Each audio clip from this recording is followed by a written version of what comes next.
2347. Ese es el número.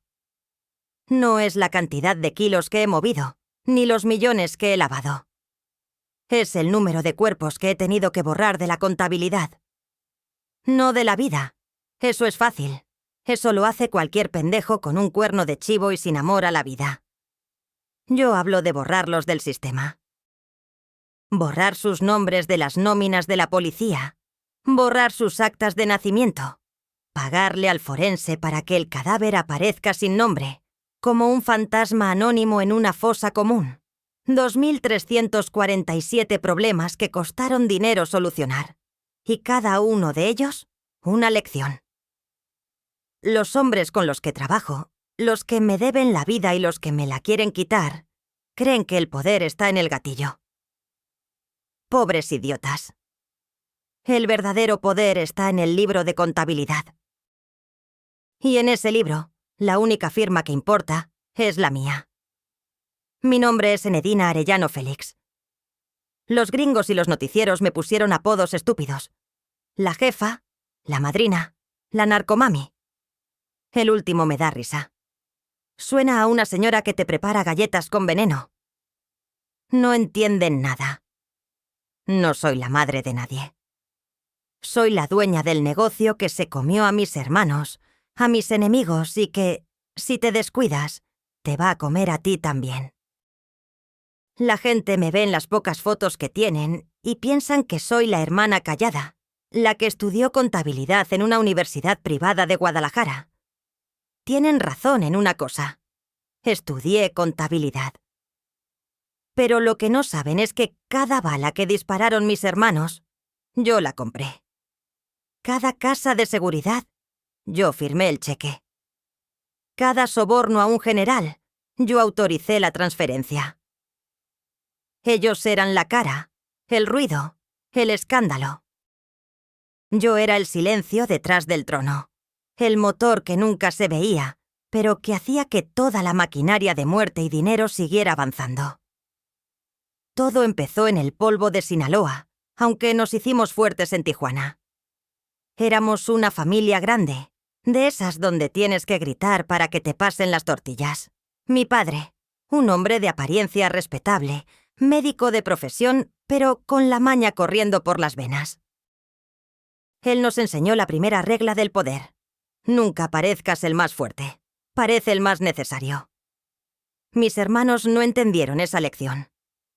Benjamín, el mayor, creía ser un estratega, un diplomático del narco. Ramón, mi pobre y violento Ramón, era un animal. Su única solución a cualquier problema era llenarlo de plomo. Francisco Javier, el tigrillo, un junior que solo quería la fama y las fiestas. Y Eduardo, el médico, que se creía por encima de todo esto, pero gozaba del dinero como el que más. Yo los veía. Desde niña, mientras ellos jugaban a los vaqueros, yo jugaba a contar. Contaba los coches que pasaban, contaba el dinero que mi padre escondía, contaba los segundos que tardaba un hombre en suplicar antes de que lo silenciaran en el cuarto de atrás. Aprendí que todo tiene un precio y que los números no mienten. Los hombres sí. Mienten por ego, por miedo, por calentura. Un número es puro. Un kilo es un kilo. $1.000.000 es $1.000.000. Un muerto es un gasto. Mientras mis hermanos construían un cartel a base de plomo y testosterona, yo construía un imperio en libros de contabilidad, en empresas fantasma, en paraísos fiscales. Ellos conquistaban la plaza a balazos. Yo me aseguraba de que tuviéramos la plaza legalmente comprada a través de prestanombres y sobornos antes de que ellos siquiera dispararan la primera bala. El momento en que vendí mi alma, si es que alguna vez tuve una, no fue con sangre. Fue con tinta. Tenía 19 años. Benjamín y Ramón acababan de cerrar su primer gran negocio con los colombianos. Estaban eufóricos, borrachos de poder y de un tequila carísimo.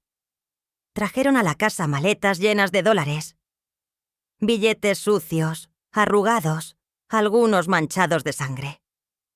Los tiraron en la mesa del comedor y se reían como hienas. Se revolcaban en ellos. Yo lo vi diferente. No vi poder. Vi un problema. Vi un rastro. Vi desorden. Esa noche, mientras todos dormían la mona, me senté en esa misma mesa. Saqué una libreta, una calculadora y empecé a trabajar. Conté cada billete. Lo clasifiqué. Anoté las series. Busqué los rastros. Para cuando salió el sol, tenía el primer borrador de nuestro sistema de lavado de dinero.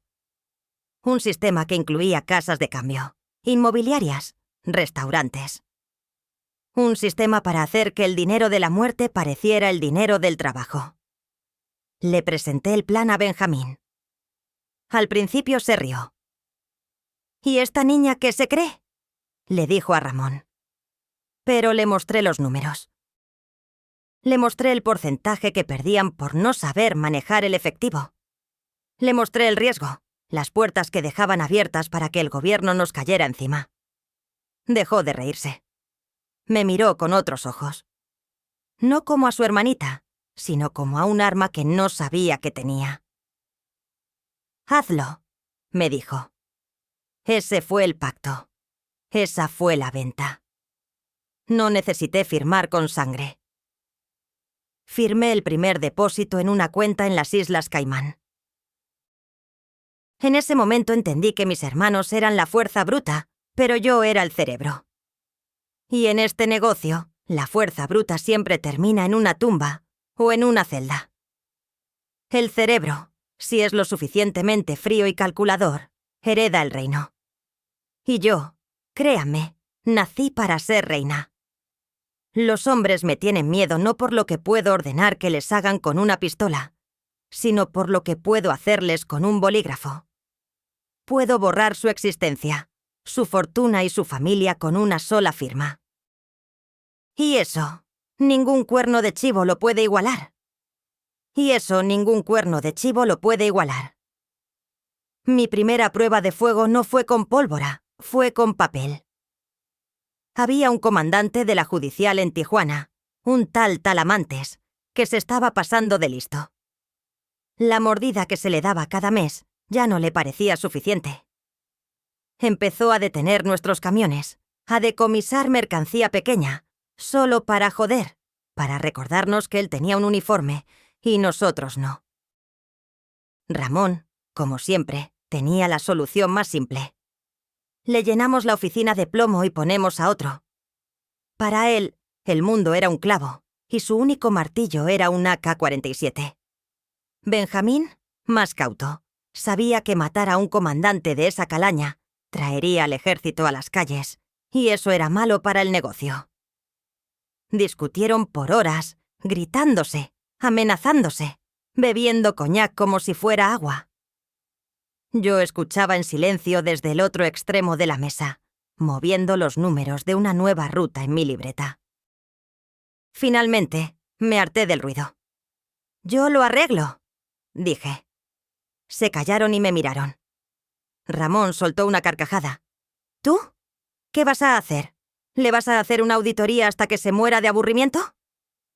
Lo ignoré y miré a Benjamín. «Dame 48 horas y $100,000. No para él, para mis gastos». Benjamín dudó, pero vio algo en mis ojos. Vio la misma frialdad con la que contaba el dinero. Asintió. Ese fue mi primer presupuesto operativo. No compré ni una sola bala. Compré información. Pagué a secretarias en oficinas de gobierno, a soplones dentro de su propio cuartel, a la recepcionista de un hotelucho de paso. En menos de un día, tenía la vida entera del comandante Talamantes desglosada en un estado de cuenta. Tenía una amante joven, una estudiante de medicina a la que le pagaba el departamento. Tenía deudas de juego en Las Vegas. Y lo más importante, tenía a su hijo mayor en un hospital carísimo en Houston, con una leucemia que lo estaba consumiendo. El dinero que nos extorsionaba no era para lujos, era para mantener viva a esa criatura. El segundo día, no le mandé un sicario. Le mandé un contador. Un hombre de mi entera confianza, con portafolio y traje, que se presentó en su oficina. No hubo amenazas. Le puso sobre la mesa una propuesta. Nosotros nos haríamos cargo, de por vida, de todos los gastos médicos de su hijo en el mejor hospital de Estados Unidos. Pagaríamos su tratamiento, sus traslados, su estancia. A cambio, su plaza no nos costaría ni un centavo más. Es más, él se convertiría en nuestro jefe de seguridad. Nos limpiaría el camino.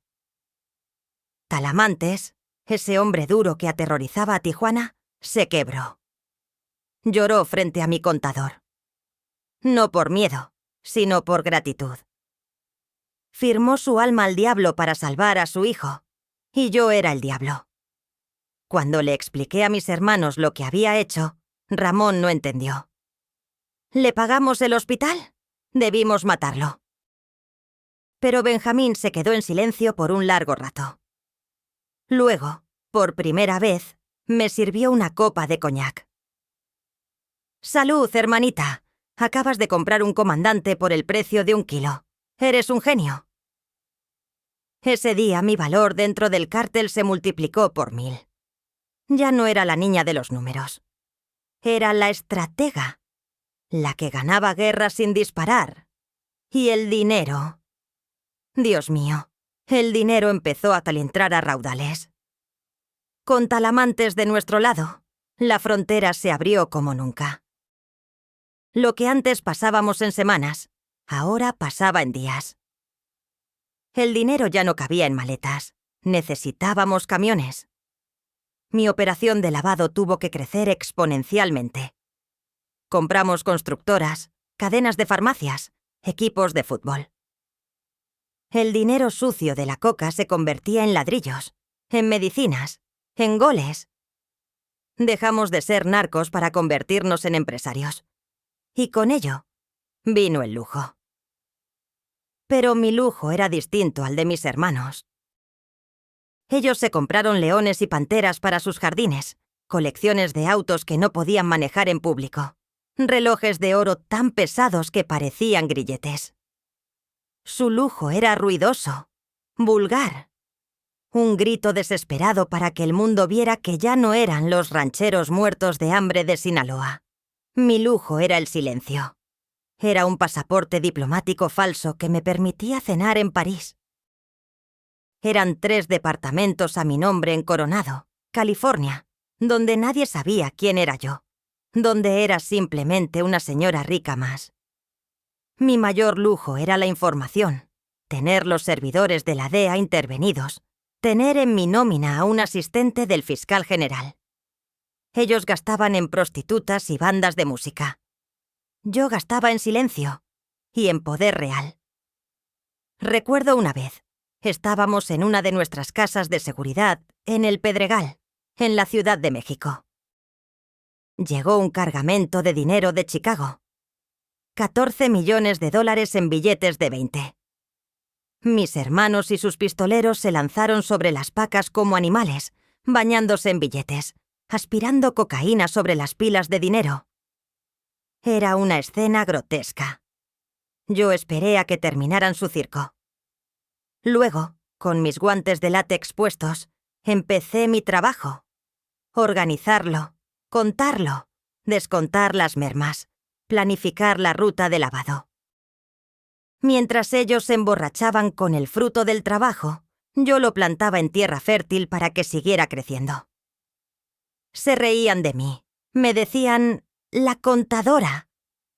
Pero cuando el gobierno congelaba las cuentas de algún rival, cuando atrapaban a un capo por un error estúpido de lavado de dinero, todos venían a mi oficina en silencio, con la cabeza gacha. El poder no me deslumbró, me enfocó. Me di cuenta de que el verdadero producto que vendíamos no era cocaína. Era poder. La droga era solo el vehículo para conseguirlo. Y yo, sin tocar nunca un ladrillo de esa porquería, Me había convertido en la conductora principal. Era más adictivo que cualquier droga. Cada cuenta offshore que abría, cada político que ponía en mi bolsillo, cada juez que aceptaba un soborno, era una dosis.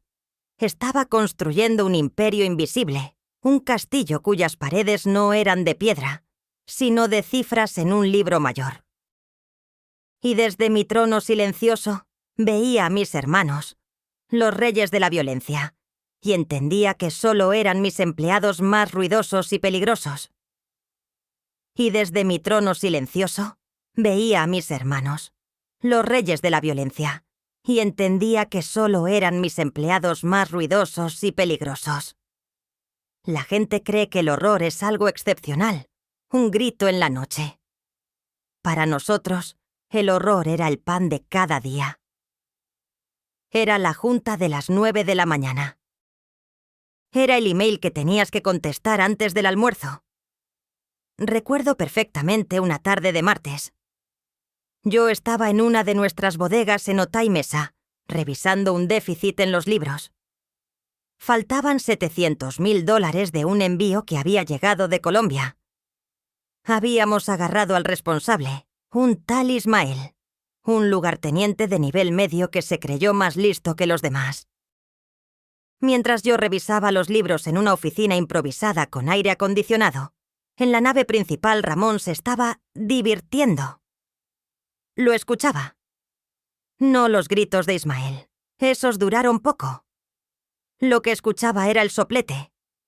Y el olor. Una mezcla dulzona y espantosa de carne quemada y miedo. Cuando Ramón terminó, entró a mi oficina, limpiándose las manos con un trapo. ¿Ya cantó?, le pregunté sin levantar la vista de mi laptop. Cantó hasta el himno nacional, dijo, y se sirvió un vaso de agua. El dinero está enterrado en un rancho en Tecate. Mandé a la gente por él. Yo asentí. En la columna de pérdidas, taché el nombre de Ismael y escribí resuelto. Costo de la operación: un soplete, 3 horas de trabajo de Ramón y la limpieza. Beneficio: la recuperación del dinero y una lección para cualquiera que pensara en robarnos. Para mí era contabilidad. Para Ramón era su pasatiempo favorito. Ese era el horror cotidiano. El horror también vestía de gala. Esa misma noche teníamos una fiesta en nuestra casa de las Lomas. No era una fiesta de narcos con música de banda a todo volumen. Era una fiesta de sociedad. Estaba el subsecretario de Gobernación, un par de senadores del PRI y hasta un general de división con su esposa enjollada. Las botellas no eran de Buchanan's, eran de Chateau Petrus. El entretenimiento no era una banda local, era Luis Miguel. Sí, él mismo. Le pagamos $300.000 por un show privado de 1 hora. Cantó La Incondicional mientras el general, borracho, le contaba a Benjamín cómo había extraviado un cargamento de rifles de asalto del ejército que, casualmente, había terminado en nuestras manos. Yo veía a la actriz de la telenovela del momento coquetearle a Ramón, sin tener la más mínima idea de que el hombre con el que se reía, horas antes, le había arrancado las uñas a un hombre con unas pinzas. Esa era nuestra realidad. La sangre y el champán. La tortura y los aplausos. Todo era parte del mismo negocio. Nosotros no corrompimos a México. México ya estaba corrupto. Nosotros solo teníamos una mejor oferta. Recuerdo una vez que un juez federal muy conocido, de esos que salían en la tele hablando de justicia, nos quiso jugar chueco. Congeló una de nuestras cuentas, una cuenta limpia, de una de nuestras constructoras. Quería un soborno de $2 millones. Ramón quería mandarle la cabeza de su secretario en una hielera. No, le dije. Este hombre no entiende de miedo. Entiende de humillación. Investigué. Descubrí que el honorable juez tenía una debilidad: los travestis. Tenía a uno en particular al que visitaba cada jueves en un departamento que le pagaba en la colonia Roma. Le pagué el doble a su amante. Le dimos una cámara. La siguiente vez que el juez nos llamó para exigir su dinero, no le mandé un mensajero. Le mandé un sobre a su oficina. Dentro no había dinero. Había fotos. Fotos explícitas de él, vestido con la lencería de su amante, en posiciones que harían sonrojar a un diablo. A la media hora, nuestra cuenta estaba descongelada. Y desde ese día, cada vez que necesitábamos un favor judicial, no teníamos que pagar. Solo teníamos que hacer una llamada y preguntar: «¿Cómo está, su señoría? Esperamos que se esté portando bien».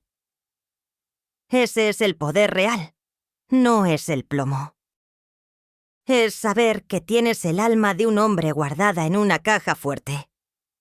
Pero la brutalidad de Ramón a veces era necesaria, aunque sucia. El cártel del Golfo nos mandó un mensaje. Dejaron 3 cuerpos decapitados en un puente peatonal en Tijuana. Eran vendedores nuestros, gente de bajo nivel. Ramón se puso loco. Quería empezar una guerra total. Yo lo frené. Una guerra era cara, llamaba la atención de los gringos. Teníamos que dar una respuesta, pero una respuesta quirúrgica.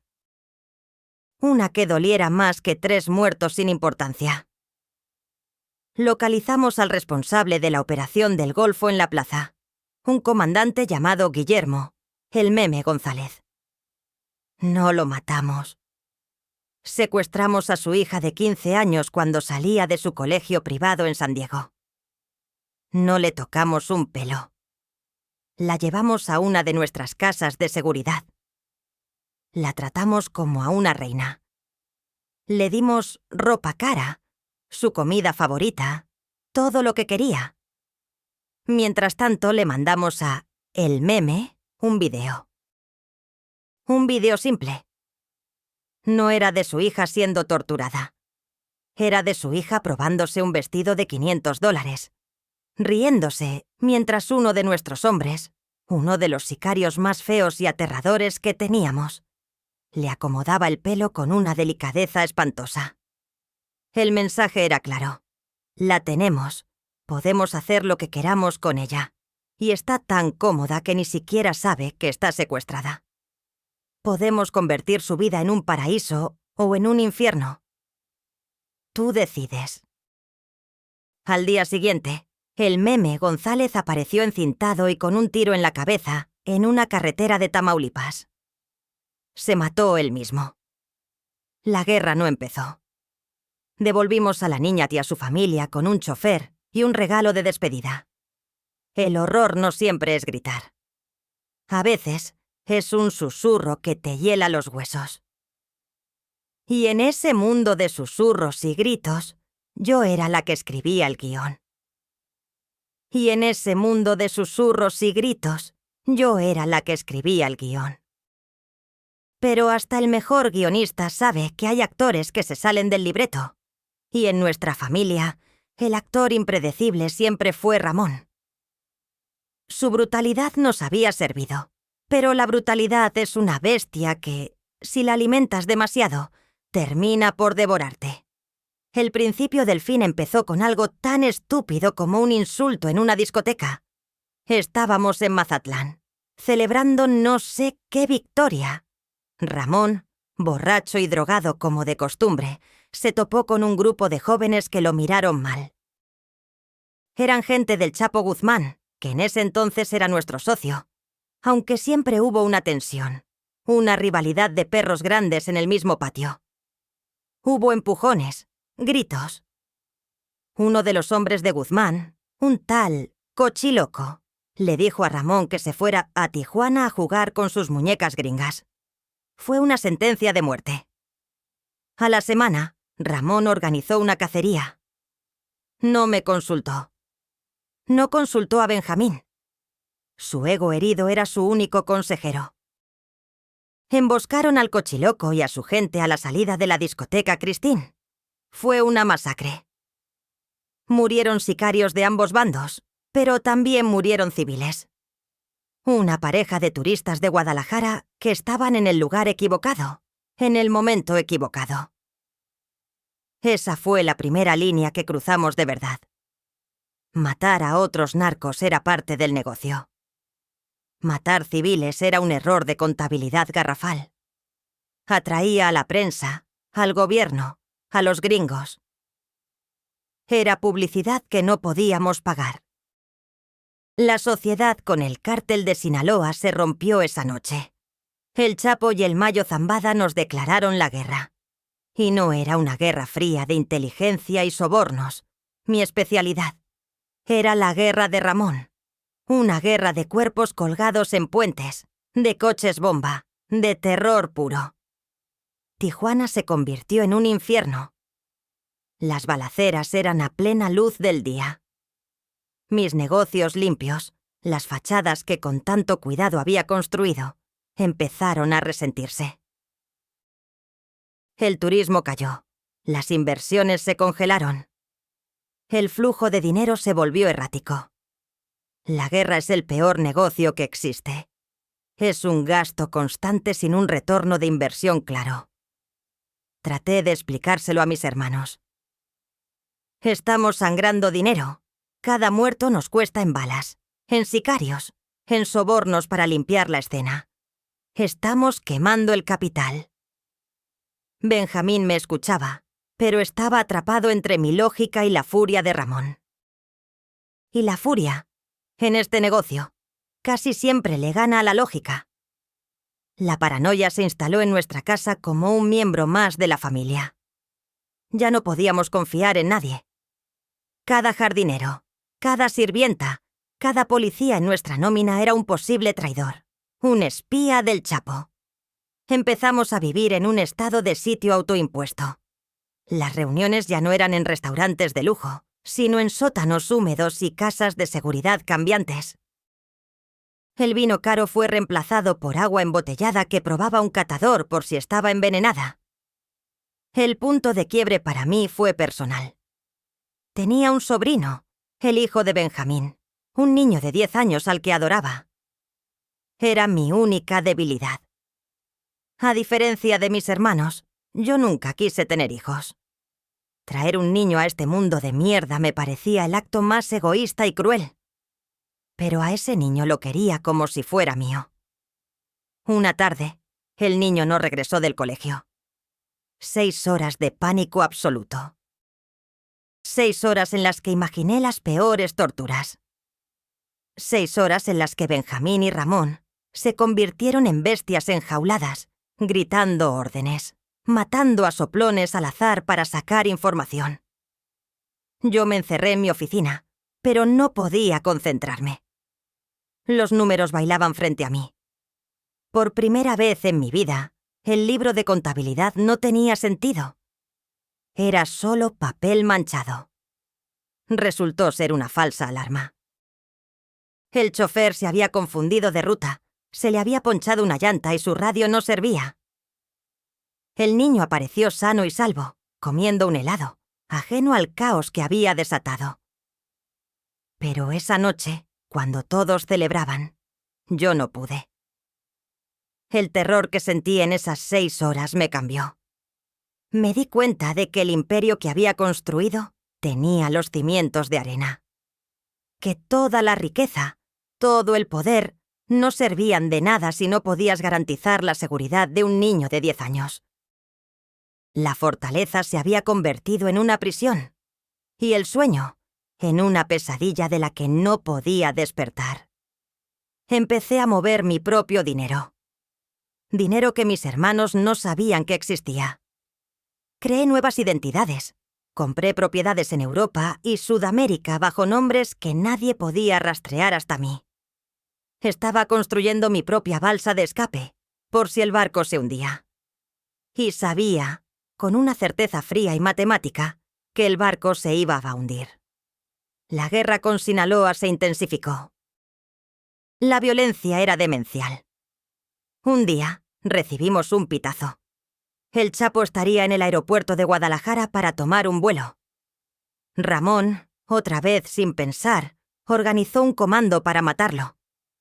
El resultado fue un desastre. Se equivocaron de coche. En lugar de matar a Guzmán, acribillaron el auto del cardenal Juan Jesús Posadas Ocampo, un cardenal de la Iglesia Católica.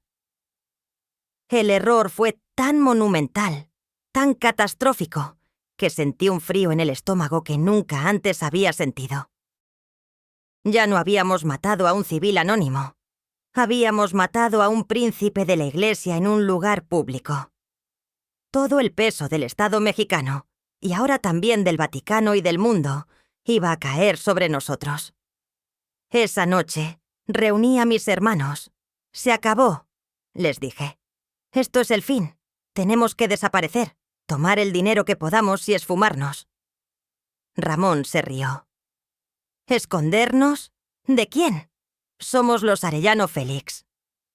Benjamín, por primera vez, parecía asustado. Vio la lógica en mis palabras. Pero ya era tarde. El error estaba cometido. La máquina del gobierno se puso en marcha, no porque les importara el cardenal, sino porque la presión internacional era insoportable. Nosotros, que habíamos comprado a medio gobierno, nos convertimos de la noche a la mañana en el enemigo público número 1. La cacería había comenzado. Y nosotros éramos la presa.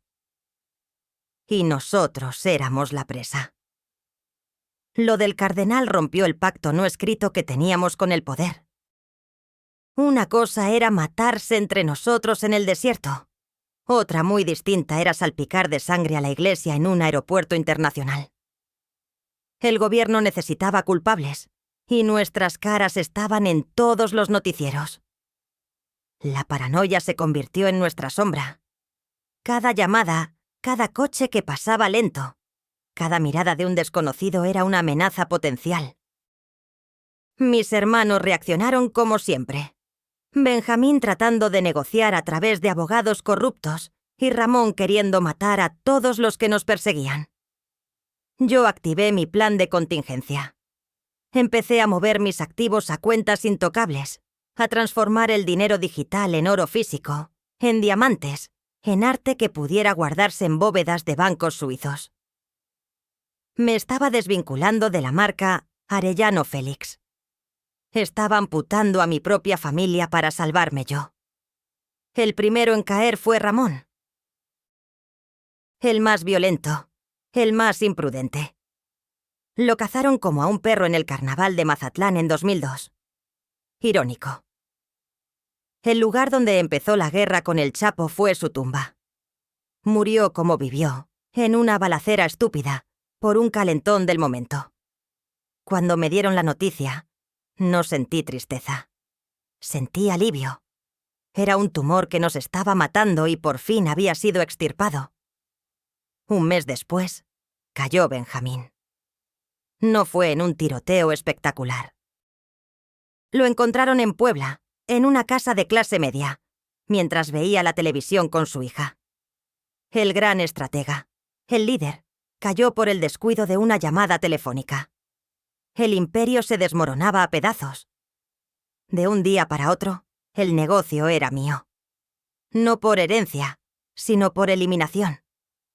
Los demás hermanos, Francisco Javier y Eduardo, intentaron tomar las riendas, pero eran ecos de sus hermanos mayores, sin el cerebro de Benjamín ni la ferocidad de Ramón. Eran juniors jugando a ser capos. Su caída era inevitable y no tardó en llegar. Yo me quedé sola. La última pieza en el tablero. Pero no me quedé a pelear por las ruinas humeantes de Tijuana. Eso hubiera sido un suicidio. Hice lo que mejor sabía hacer. Desaparecí. Me convertí en un fantasma. Los gringos de la DEA dicen que yo soy la nueva jefa, que dirijo el cártel desde las sombras. Sí, se equivocan. El cártel Arellano Félix, como lo conocíamos, está muerto. Yo no dirijo un cártel, dirijo una corporación multinacional. Mis operaciones ya no se basan en la violencia, sino en el sigilo financiero. Ya no muevo kilos de coca, Muevo billones de dólares en transacciones electrónicas. La droga es un negocio sucio, de bajo margen y alto riesgo.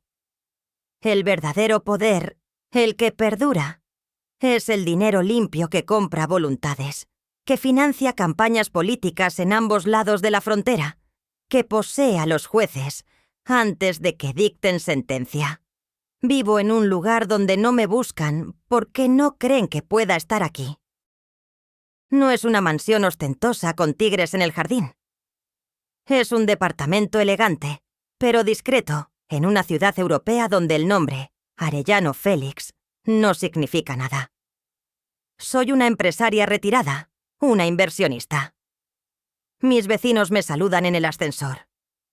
No tienen idea de que la amable señora del penthouse ha ordenado ejecuciones, ha lavado más dinero del que sus países tienen en reservas y ha corrompido sistemas enteros. ¿Me arrepiento? Arrepentirse es un lujo para quienes tienen opciones. Yo hice lo que tenía que hacer para sobrevivir en la selva en la que nací.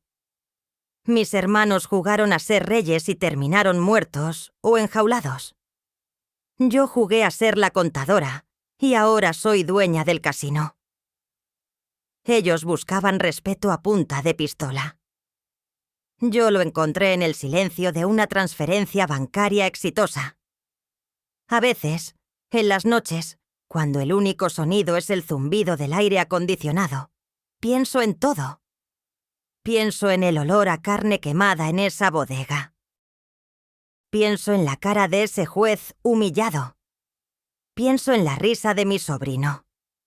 Son solo datos, recuerdos almacenados en el disco duro de mi memoria. No me quitan el sueño. Lo único que me quita el sueño es un mal cálculo, un error en una hoja de Excel. El mundo del narco que ustedes ven en las series es una fantasía. Creen que se trata de honor, de lealtad, de familias poderosas. Es mentira. Se trata de números, de activos y pasivos, de ganancias y pérdidas. Y los hombres, todos ellos, desde el sicario más bajo hasta el capo más temido, son solo eso, activos desechables. Cuando su costo supera su beneficio, se les elimina de la ecuación. Yo soy la prueba viviente. La única mujer que se sentó a la mesa con ellos y no terminó servida como plato principal. ¿Por qué? Porque ellos veían la sangre. Yo veía la tinta roja en el libro mayor. Ellos jugaban a las damas, yo jugaba al ajedrez. Y ahora estoy aquí, contándoles esto.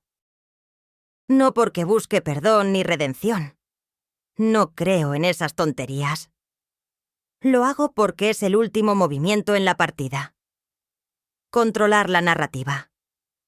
Mientras ustedes escuchan mi voz y se fascinan con mi historia de narcomami, yo estoy cerrando otro trato, comprando otro político, asegurando mi futuro.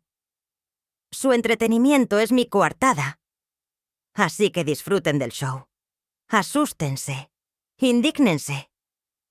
Piensen que soy un monstruo. No me importa.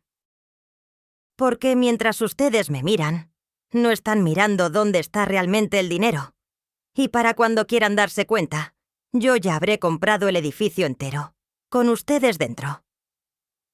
Mi nombre es Enedina Arellano Félix, y esta no es una confesión. Es una lección de negocios, la única que importa.